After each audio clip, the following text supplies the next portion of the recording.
Ito po yung mga bagay na pwedeng mangyari sa inyong katawan at makikita nyo ang magandang benepisyo sa pagkain po ng pipino. Pipino, traditional medicine. Matagal na pong ginagamit ang pipino para sa traditional medicine. Sa mga hindi nakakalam, widely used po ang pipino sa TCM, Traditional Chinese Medicine. Right. At para sa inyong kaalaman, ang Yes. pipino po ay hindi siya vegetable. Kung Siya hindi po siya- ay ay isang prutas. Health benefits nito, bihira ang nakakaalam.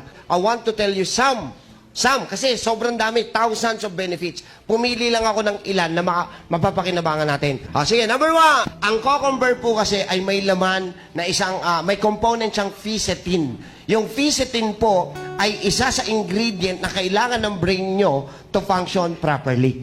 At isa po sa pinakamataas na content ng pipino ay ang phosphorus. Ang phosphorus po ay para po hindi kayo magkaroon ng neurological deficiencies.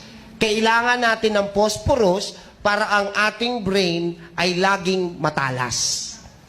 Ang matatanda, bigyan nyo ho ng pipino araw-araw at maniwala ho kayo, hindi ho sila magkakaroon ng memory lapses. Kaya yung mga estudyante nyo, gusto nyong maging matalino siya during exam, habang nagre-review, pakainin nyo ng cucumber. Cucumber. Okay? Number 2. You can lose excess weight quickly. Doon sa gustong magpapayat, you can use 1 cucumber a day.